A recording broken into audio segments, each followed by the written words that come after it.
1970 to 1994. Chapter 20. Put your head down. In Wolof we say, circle, Salamatu explained. Te nul sebop, Vanessa said, lowering her head so that Salamatu could braid her hair at the back. Salamatu started tightly at the scalp, and within seconds Vanessa could feel her fingers flying down the strand of hair. Te nul sebop, Salamatu repeated, fastening the braid with a small white bead. Alors, now let's hear the days of the week. Vanessa smiled. Salamatu was determined to teach her Wolof, and she felt grateful. She'd learnt more Wolof with Salamatu in a month than in her whole first year in Dakar. Altine, talata, alarba, al-khamas, she began, stopping on the word for Thursday. Non, regarde. Salamatu held the braid she was plaiting with one hand and bent over to show her how to position her lips. Ce n'est pas difficile, she insisted, pointing to her throat with the comb. Vanessa listened carefully. To her ears it sounded like Allah me. Allah, miss, she tried again and started to laugh. It's difficult. Non, ce n'est pas difficile. Aïe, Vanessa squealed as Salamatu tugged at her hair. T'es pas gentil, toi? Salamatu rubbed more Vaseline along the hairline. And are you sure I need cream? Vanessa asked. I have greasy hair, you know, grease, le gras. Si, you need it, Salamatu insisted. Il te le faut, believe me. Okay, Vanessa nodded, knowing better than to try arguing with Salamatu. Is it paining you? No, it's fine, Vanessa replied, even though her scalp felt like it was on fire. But she wasn't about to admit it, not when little girls routinely had their hair braided and never complained. She tilted her head to better see the children playing their hopping and clapping games outside. It was a sunny Dakar day, and the children seemed happy. Beyond the main road, others would be diving off rocks into the brilliant blue waters of the Atlantic. Vanessa thought of writing an article on these Senegalese children's games and comparing them to the English games of hopscotch and skipping. She wished that all children could be happy, remembering her interview with Flora Nwapa and the heartbreaking stories she told her of the Biafran orphans. You not talk? Tu parles pas? Salamatu asked. I'm watching, Vanessa gestured in the direction of the children. That's why you need to marry and have one of your own, like your godson. Salamatu twisted her hips for Vanessa to see the baby. Fast asleep, Vanessa smiled at the tight little bundle. All that was visible of Suleiman were the tufts of hair on the back of his head and 2 pink feet sticking out from under the wrapper which Salamatu used to hold him to her back. The cloth stretched tightly around his back and bottom and was tied in a secure knot beneath Salamatu's breasts. He was a beautiful child, and yet the father had never seen him. Jean-Luc had promised Salamatu that they would be married. He had sworn to take her back to France, but as soon as she fell pregnant, he had abandoned her, not wanting to be the father of a half-caste child. If Jean-Luc could see his son, Vanessa felt certain he would change his mind, but Salamatu refused to discuss the subject. She said that if Suleiman wanted to meet his father one day, he could do so, but until that time she would manage just fine on her own. And that was Salamatu. If she felt sad or sorry for herself, she never showed it. Vanessa looked at Suleiman again and imagined him as her child. She and Tayo could have had a child like Suleiman, this gorgeous mocha brown baby. So, how is Abubakar? Salamatu asked. Ah, Vanessa slapped the air dismissively with one hand, even though there had been a time when she had quite liked him. Abubakar had been generous and a good companion, and she had learnt a lot from him on their walks down the route de la Corniche. She was grateful to him for what he taught her about West African politics, for introducing her to people who helped her find stories, as well as contacts with the local paper, Paris-Dakar. You know, you could have been his deuxième wife, Salamatu remarked. No way, Vanessa exclaimed, pulling her head forward so that Salamatu lost her grip. Salamatu laughed, pushing Vanessa's head back into place. Cultures are different, no? Maybe 2 wives is too hard for your culture. And you? Would you be a second wife? Vanessa challenged. No, but I am not a Muslim. Nor am I, Vanessa said. But you don't practice Christianity either, so ça va, no? No? Bon, alors, then you should marry Edward, Salamatu suggested. Edward? Oui. Aye, Salamatu, you never give up. You're almost as bad as him, Vanessa laughed. But he's good, no? Salamatu insisted. Yes, he's good, but I'm happy as I am, toute seule, Vanessa said. For here in Dakar she was doing what she dreamt of, writing about African art and culture. She wrote about the warm edge of life, Africa's laughter, the celebrations, the rituals, and people's generosity. Nobody who came to Africa could miss these things. In the mornings she wrote, and after lunch she took the articles to the Reuters office to be telexed to London or Paris. In the late afternoons she did things such as this, chatting, sipping mint tea, and watching the world go by. So, you never had a lover before you came to Dakar? Salamatu asked. Si, Vanessa replied. Then, what happened? He go with another lady? Oh, I don't know, maybe. It had been 2 years since Vanessa had last heard from Tayo. After she'd left Lagos, he had written to her, but she hadn't replied. His letters hadn't said whether or not he was going to marry the woman, and he hadn't mentioned the baby. C'est un Anglais? Salamatu asked. Non, Nigérien, Vanessa replied. Ah, les Nigériens, ils ont de l'argent avec le pétrole, n'est-ce pas? Salamatu rubbed her fingers together, indicating money. Why you are not together? Did he ask you to marry? No, it just didn't work. Cela n'a pas marché. Vanessa shrugged her shoulders. Alors, il faut te trouver un mari. Quel est le genre que tu préfères? Salamatu asked. You mean how he looks? Oui, Salamatu nodded. Well, how about someone like Semben? Semben? Semben Ousmane. Mais oui, tu le connais, non? You know him, so now you must show him you love him, Salamatu said excitedly. No, I was only joking, Vanessa laughed. He's very handsome, but not the man for me. Too many women like him, and that can be a problem. Besides, he's too famous. So that says you still love the Nigerian? Salamatu replied, holding the mirror for Vanessa to view her finished hair. Alors? It's beautiful. C'est très joli. No, I don't talk about your hair. I speak about your man. You love him still, no? Who? Le Nigerian. Ouf, it's finished. C'est fini. Djerna, Vanessa added, remembering one of her words in Wolof. Salamatu laughed. No, you say djerna, for example, if you finish with something, like I finished to plait your hair. But if you finish with a man, then more better to say sunu digente djerna. Sunu digente djerna, Vanessa repeated. She said it so well and with such conviction that they both started laughing. It was good to laugh. But later that night, Vanessa went back to her flat and wept. It was the first time in many months that she'd cried over Tayo. Chapter 21. Tayo sat in his armchair with his eyes closed and his feet resting on his leather poof as he listened to Coltrane's Love Supreme. He looked forward to Sunday mornings when the house was quiet and he could reflect in peace. He stood up and walked to the bookshelf in search of an exemplary text. Last week, his publishers had phoned to congratulate him on his manuscript. They were planning a sizable print run of his History of Nigeria, the largest, they said, of any Third World history book, and naturally he felt pleased. All that remained to be written was the preface. But what did one say in a preface? He flipped through several books and then traced his finger along the mahogany bookshelf in search of one of his favourites, and there it was, The Open Society and Its Enemies. He wondered how often a preface was overlooked in a reader's eagerness to hurry on and read the rest of the book. And here was Popper's preface, 2, in fact. Tayo nodded to himself, dwelling for a moment on the line that spoke of the need to break from the customary deference shown to great men. He reached for pen and paper and carried the books to his desk. For years now, Tayo had been writing about Nigeria's problems. He believed that greed and mismanagement were the root causes of oil corruption and a broken civil service.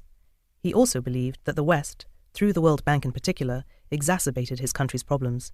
But he was cautious with this argument, knowing its potential to detract from what could be done at home.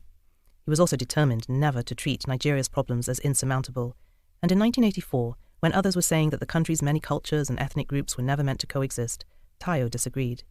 He had no patience for the Afro-pessimists, whom he saw as lending credence to the many racist historians of Africa. Instead, he maintained that in spite of his country's numerous coups and despots, events could still change for the better. History, as Popper argued, was not deterministic. Tayo decided to acknowledge him in his preface, alongside colleagues and friends, not forgetting family, of course. The book would be dedicated to Vanessa and to his father for being a tireless civil servant in pursuit of a better Nigeria. Tayo shifted in his chair, sensing that something had fallen from his trouser pocket. He reached down, expecting to retrieve pound notes, but instead found a sheet of paper in his wife's handwriting. It was yesterday's shopping list, scribbled on medical paper, advertising an unpronounceable medication. Wretched pharmaceutical companies, he muttered to himself. Wouldn't it be better if companies handed out free medicines instead of useless bits of paper promoting fancy experimental drugs? This was yet another of Nigeria's problems, the questionable role of multinationals. He read the list.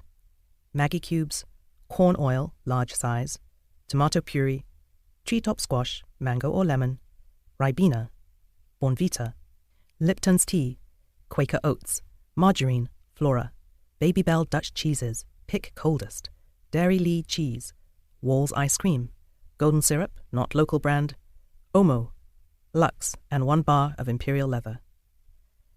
Not many husbands helped with domestic chores, but Tayo felt it was only fair.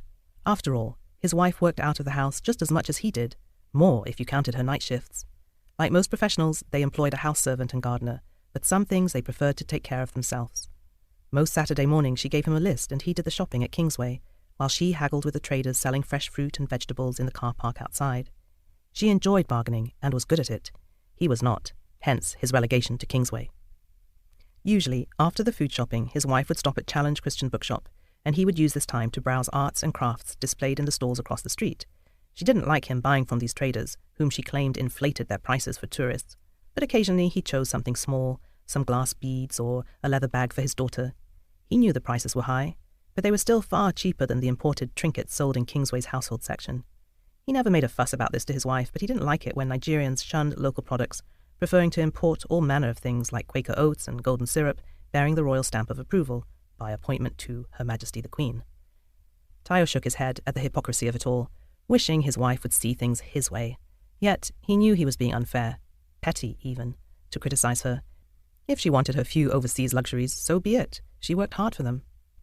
Tayo stretched his arms out in front of him, interlaced his fingers and pushed them out further to loosen his muscles. Yesterday, after shopping, he had gone with Kwame and David to the abattoir to buy half a cow. Kwame White and David Wiseman were neighbours who, like them, lived in the new university homes on the Bauchi Road, identical 4-bedroom bungalows with sizable back gardens. They'd spent a pleasant afternoon at Kwame's house, cutting the meat and portioning it into plastic bags for the women to freeze. But today, Tayo was feeling the after effects of their work. Every arm muscle ached, which made him doubly glad for the day of rest. The older he got, the more he looked forward to the peace and quiet of Sunday mornings. Did he miss going to church? Not really. He still believed in God, or at least in the existence of a supernatural being, but he'd grown disenchanted with organized religion. He disliked the newer services and found it embarrassing to watch people crying and confessing their so-called sins in public. He viewed the speaking in tongues with great suspicion and did not care much for St. Mark's congregation. It seemed church members worried more about displaying the latest fashions and the newest German cars than in humbly worshipping God. His family had taken issue with him. He hardly attended services, so how could he know what congregations were like? So Tayo had learned to keep his views to himself, and while his wife and daughter worshipped at church, he played his records and read the papers. These days he listened less to high life and the jazz of his youth, and more to the jazz of artists like Coltrane, whose music he was listening to now as he scanned the local papers. He bought Punch and New Nigerian out of habit, and always with the hope of finding something worthwhile in between the excess of advertisements, obituaries, memorials, and other social announcements. The more serious international paper, the Weekly Guardian, he saved for last. It kept him abreast of international news, with a selection of articles sourced from Le Monde, The Guardian, and The Washington Post. Tayo realized that he must have drifted off to sleep. The papers had slipped from his lap, and the family was back. Kemi waved her Sunday school coloring in front of his face. "Do you like it, Daddy?" "It's beautiful," he smiled, preparing to add it to his already large collection of fishermen, shepherds, and babies in mangers. "Not the colouring, my autograph!" Kemi pointed to her name scribbled in joined-up letters. "I'm going to save it," she announced, whisking the paper from Tayo's hands and skipping off to her room. "Miriam?" Tayo called, wondering where she'd gone. He stood up and went to the bedroom, where he found her changing out of her Sunday clothes into a looser-fitting dress. He slipped his arms around her waist, hoping for a few minutes of intimacy, but Miriam wriggled free, intent on getting dressed. Tayo sighed, wondering why he bothered. There'd been a time when she would lean back in his arms and be affectionate and playful. He thought of those days as he went to look for a jacket. It was a tradition in the Ajayi household to have lunch at Yawa Club one Sunday a month. It was one of the few surviving country clubs established by the British in colonial times and was located on the outskirts of Bukuru, a 30-minute drive from the Ajayi home. Tayo frequently took younger lecturers and sometimes students to the club for a peaceful drink or a stroll around the grounds. He liked to play squash there too, but Sundays at Yawa were always reserved for the family, and today they would be meeting the Abubakars. On their drive to the club, Tayo had hoped to listen to the news, but he was outvoted. He never won when Miriam and Kemi were both in the car. "Let's play the Wombles music," Kemi clambered from the back seat. "Please, Daddy, please, Mummy, please." So they listened to the Wombles for a while, until Tayo could stand it no longer, and Miriam changed the cassette to one of her American gospel tapes. Tayo didn't mind gospel, but found the musical arrangement irritating when it hopped haphazardly from slow to fast tracks. Albums should either be fast or slow, he mused, as he swung the wheel to avoid a pothole. They had taken the Jos Miango Road, passing the Nasco biscuit factory and the Coca-Cola bottling plant. Most of these factories were closed at the weekend, but a few factory chimneys still spewed their dirty gases, staining the sky brown. "Are you okay, Miriam?" Tayo asked, knowing that the factory emissions made her nauseous. She'd wound up her window and was caressing her stomach. "I'm fine," she replied, resting a hand on his knee. He squeezed the hand and massaged her fingers. Miraculously, after all these years, Miriam's belly was full again with a child. So many miscarriages, and now this. He gave her hand another squeeze. When people asked him if he wanted a baby girl or a baby boy, he would always say that he hoped simply for a healthy child, but truthfully, he wished for a boy. With a son, he could play football and build model ships. His boy would be studious like his daughter, but also a sportsman.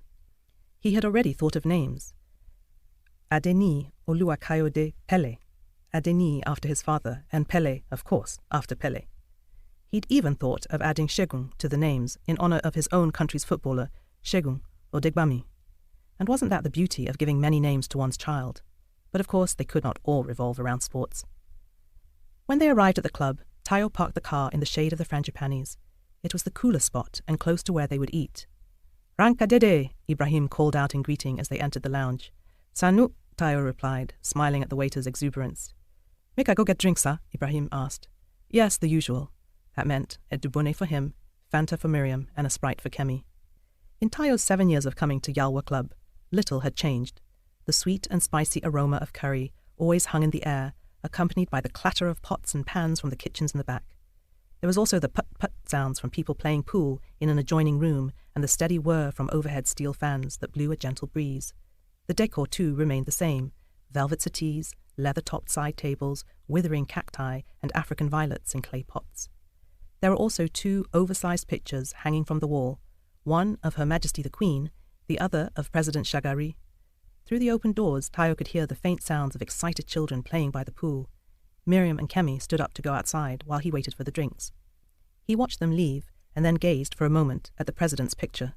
Others had preceded this president behind the same glass frame, and Tayo hoped that sooner rather than later this one too would be replaced. While he had celebrated Nigeria's return to civilian rule, Tayo now believed that the only way to bring his country back to its senses was to install the military, not forever, but for a short while to restore law and order. "Professor Ajayi, my honourable good friend," Yusuf's voice rang out across the lounge.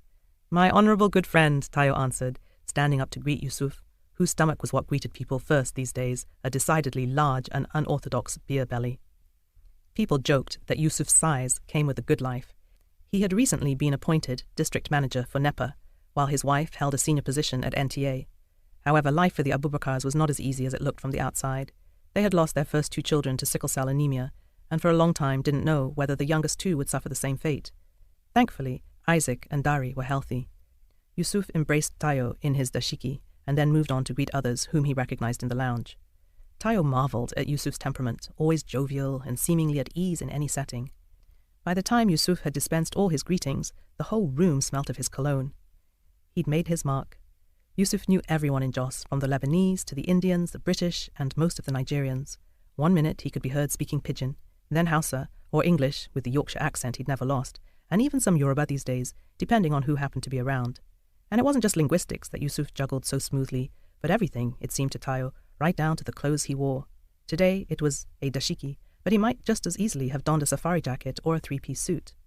Yusuf had the sort of personality that Tayo associated with those best attuned to life in Nigeria, that seamless ability for social metamorphosis, which Tayo often envied. Cultural juggling did not come naturally to Tayo, and Miriam was always reminding him of that fact, saying that he was far too English in the way he dressed, in the music he listened to, and in his preference for speaking English rather than Yoruba. He took it as teasing, even though it sometimes felt like a series of rebukes. And it wasn't just Miriam, but his brothers and sisters, even Bisi, who told him he had too much Oyinbo mentality for his own good. Yet for all his so-called Western thinking, he refused to leave Nigeria to live abroad. Nigeria was home for his soul, if not entirely home for his mind. His friends and family maintained that in the past he'd been more carefree, but he disagreed. Except for his approach to religion, he remained the same. It was society, he told them, not he, which had changed. "Look at you, my dear, you're looking splendid," Joy complimented Miriam, spotting her as she returned with Kemi through the back doors. "Is that so? But I'm so tired, Sha," Miriam replied, grasping the sides of her abdomen.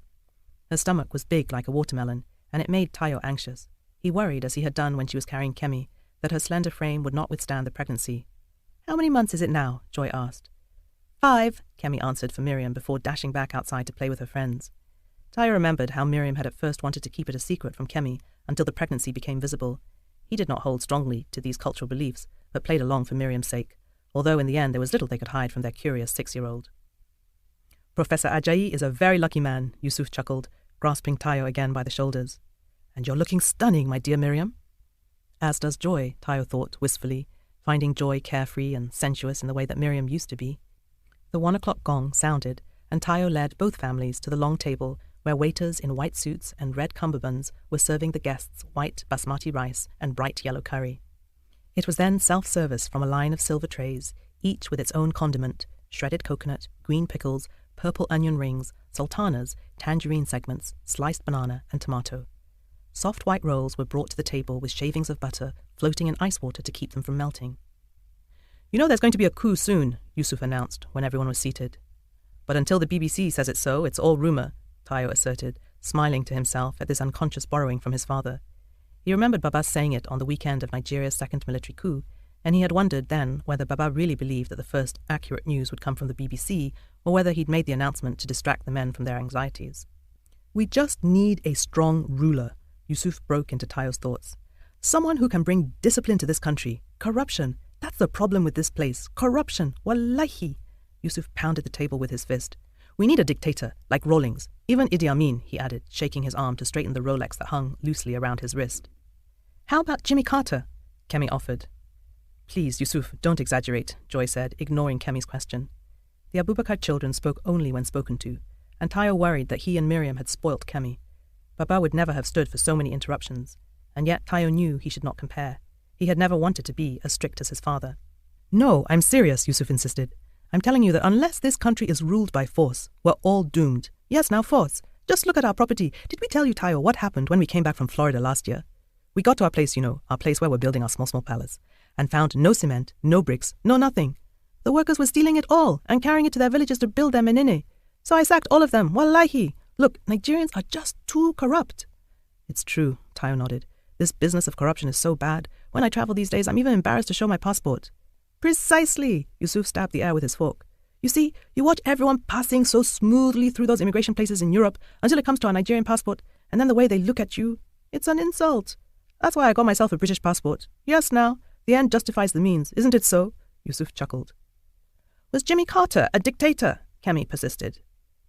"No, he was a Democrat, but not a Niger Democrat," Yusuf laughed. "And did you hear about that professor of economics?" Tayo interjected. "No, which one is that now?" Yusuf laughed in anticipation. "Last month," Tayo began, "the university passed on a candidate to the committee stage, this fellow from Oxford, Innocent something or other. I wasn't involved in the recruiting, mind you, but I just wanted to meet the applicant, a fellow Oxford chap and all that." "Of course, we all know your reputation, Tayo," Joy smiled. "Always looking out for the younger colleagues, isn't that so?" "Well," Tayo shrugged nonchalantly so as not to appear flattered. "Habba, Tayo, you're too humble, my friend," Yusuf insisted.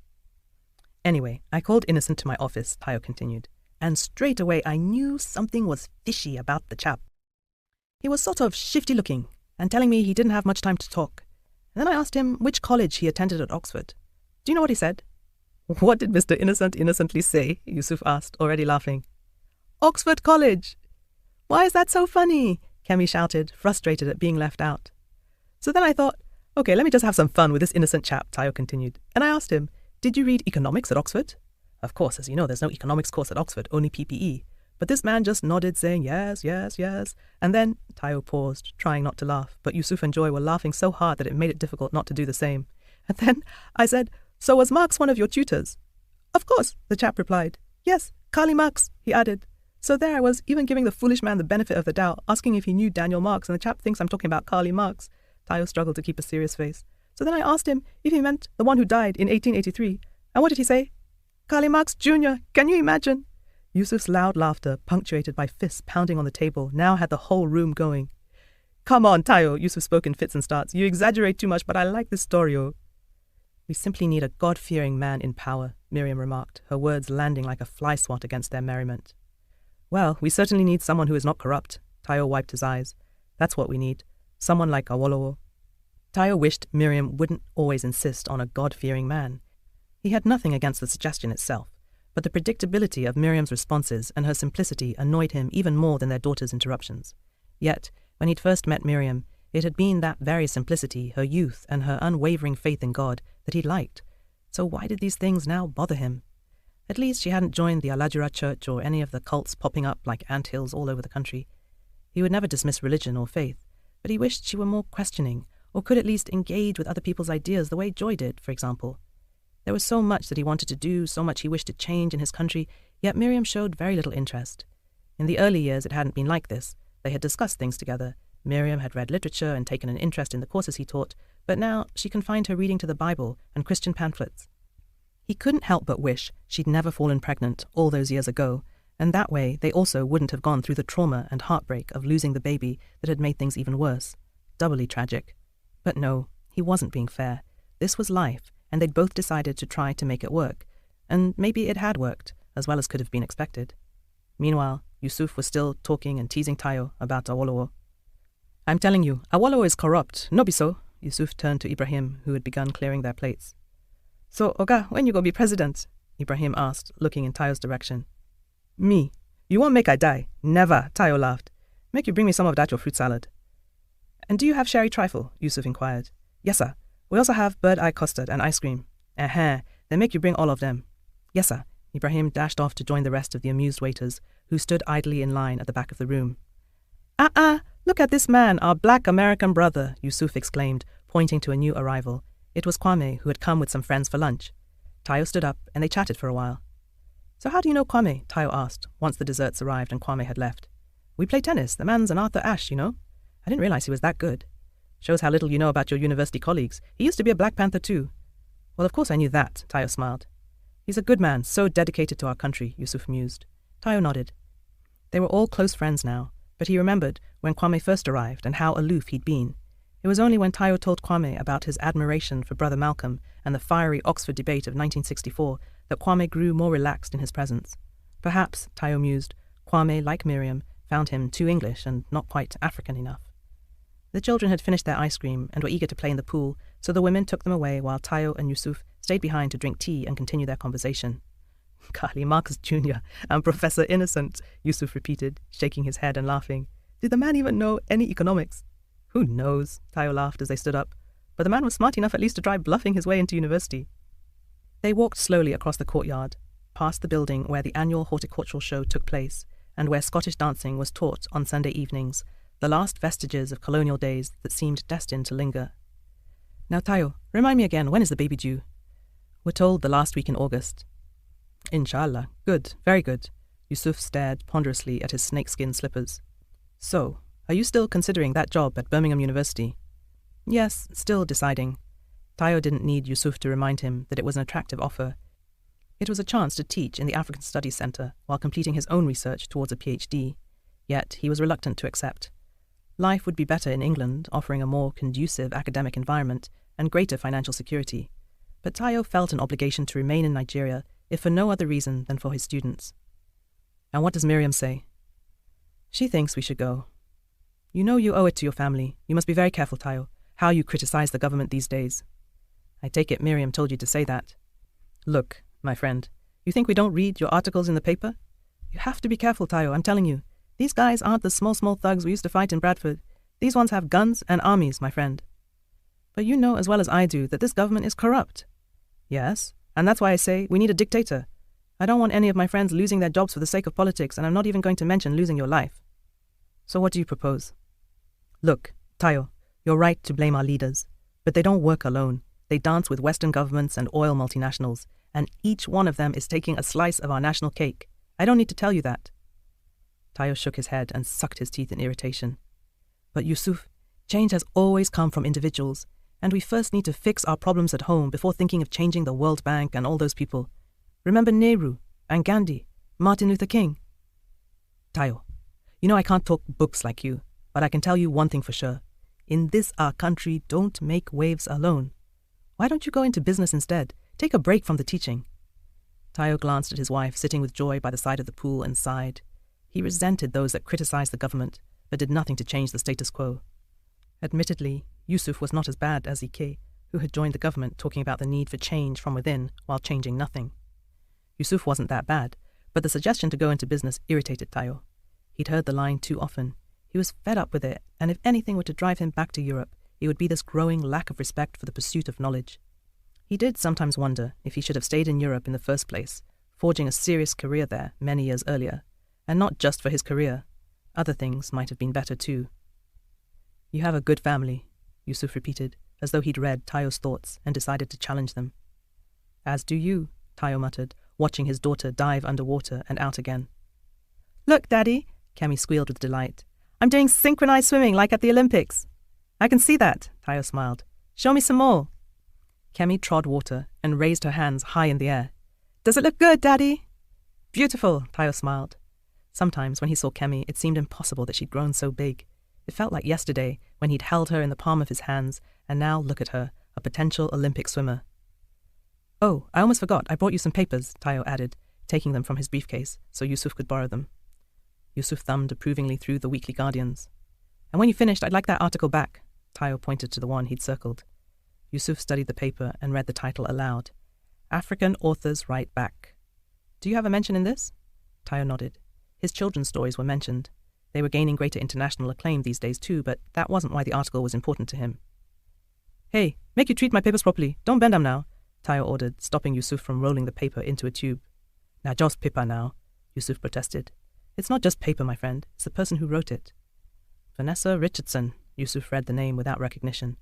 Tayo nodded, thinking for a moment that he would remind Yusuf of who she was, but the wives had returned, and the moment had passed. Chapter 22. That evening, after Kemi and Miriam had gone to sleep, Tayo went to his study to read. He started with what lay on his desk, some academic journals and Ngugi's Petals of Blood. But soon he had put down his reading and was looking in his drawer for something else. The object was a tattered diary, which had found its way to him in 1979 via his father's old address in Ibadan. The address on the inside cover was the only bit of writing still clearly legible in Vanessa's handwriting. Yet he kept these torn and yellowing pages and would look at them from time to time, dreaming of what might have been. How would his life have turned out if Vanessa had stayed with him in Nigeria, if he'd returned to Oxford, or if he'd been able to join her in Dakar? He looked up when he heard a door creak, followed by the sound of flip-flops slapping gently against the concrete floor. It was Kemi on her way to the toilet. Vanessa, Tayo muttered wistfully, turning back to the journal. Had it not been for his mistake, had they known that the pregnancy would not hold? But what was the use of wishing now? It was all in the past. Now, Vanessa was a well-known writer and one of Africa's most lauded journalists. So much for him wondering whether she would fit into West Africa. Of course she did. He reached for the wedding photograph that sat on his desk and used his sleeve to dust it off. What if he'd married Vanessa regardless? But he couldn't have left Miriam when she was pregnant. His whole family loved Miriam. Miriam had cared for father after his stroke, and because Baba always attributed his speedy recovery to her nursing, she became an honorary member of the Ajayi family even before he married her. The affair with Miriam happened on a whim, in a moment of weakness. She was the one that had come to him after Baba's operation, comforting him when nobody else thought to do so. He'd been touched by her kindness and felt indebted to her. He'd taken her out for a drink one night and then met with her a few more times in the weeks that followed. And then, even though he hadn't intended to, and didn't even really want to, he hadn't been able to resist her, and they'd slept together. She was beautiful and religious, so it had happened despite her religion, or maybe because of it. Perhaps it was the taboo of her tightly held religious views, and the fact that she had wanted him in spite of this, that had excited him. When she fell pregnant, he felt he had no choice but to marry her. But had he known? "What are you doing, Daddy?" Kemi asked, causing Tayo to jump and knock over the photograph. Kemi stood by the door, watching him, squinting beneath the glare of the bare yellow light bulb dangling from the ceiling. She wore her Snoopy nightdress, which read, "Love is the whole world." "Just working, baby," he answered, watching as she started rubbing one foot rapidly against the inside of her standing leg. "I need to spray your room for mosquitoes." She dropped the foot and wandered closer to his desk, yawning. He reached quickly for Ngugi's novel and placed it on top of the journal. "You work too much, Daddy," Kemi said, picking up the wedding photograph. She removed the cork backing and straightened the print before pressing the frame back together. "There," she smiled, propping the photograph back on his desk. "And you should be sleeping, my baby." "But I can't sleep, Daddy. I'm too excited about the holidays. I can't stop thinking about it." "All the more reason to try. That way time will go faster. Before you know it, we'll be off to Lagos." "Okay," she smiled, walking towards the door. "But, Daddy," she stopped and turned back. "Will you tell me a story of when you were a child? Just one, please?" He smiled, knowing already the one she wanted to hear. "Come then, baby. Come and sit on my lap and I'll tell you a story." He pushed his chair away from the desk and she hopped onto his knee. "In 1951, there was a little boy." "Was it you, Daddy?" "Yes," he smiled. "Now, are you sitting comfortably?" Yes, she nodded. I'll start again then. Once upon a time, in 1951, there was a little boy called Tayo, who was visiting Lagos for the very first time. The boy came with his father from Ibadan, and this was their second day in Lagos. Kemi smiled as he began this story of his childhood, describing how he'd been forced to sit patiently in church, waiting for the service to finish before he would run outside and see the fine ocean liner called the Oriole. And who else gets impatient? Tayo smiled, tickling Kemi's tummy. Stop it, Daddy, Kemi giggled. Tell me the story. Shh, you'll wake your mum. But it was too late. You too. Miriam stood by the door, shaking her head. Look, we've woken Mummy now. Miriam smiled and walked to where the two of them sat. Kemi was rubbing her eyes sleepily. Just finish your story and come to bed, both of you, Miriam said, kissing them both on the forehead. Come, Tayo called, touching Miriam's leg. There's room in the armchair for you too, he said, stroking the side of her large tummy. Come to bed, Miriam smiled, massaging the back of his neck. Tayo dropped his arm behind Miriam's back, where Kemi could not see what he was doing, and lifted Miriam's cotton nightdress to caress her naked thighs. Hey, Miriam whispered, moving away. I'm coming, soon, Tayo called after her. Daddy! What? Finish the story! So, Tayo was standing there, waiting and praying to see the ship again, when suddenly his father seized his hand and lifted him up. The Oriole! Tayo screamed excitedly. On his father's shoulders he could see the entire ocean. He watched people running on deck in white shirts and shorts, and he wondered how the ship knew which way to drive. Would it get lost? Who could find it then? Tayo lifted a hand from his father's head to wave at the passengers. Then the church people started singing, and he joined in with words he didn't understand, but which still sounded good to him. My Bonnie lies over the ocean. Oh, bring back my Bonnie to me. It was then that Tayo saw something that made him jolt and nearly lose his balance.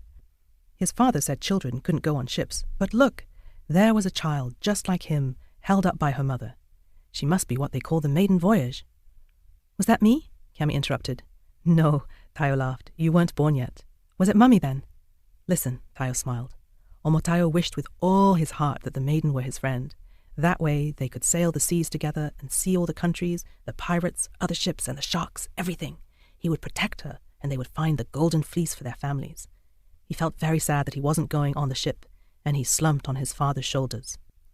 Baami, igbawole minlo. When can I go, Baba? He pleaded, and rubbed his eyes to stop the tears from falling. And the little girl was Mummy. Kemi jumped in to finish the story. And when you were grown up, you went on the boat to England, then you came back and you married Mummy, and we all lived happily ever after. Yes, darling. Tayo hugged her tightly. Yes,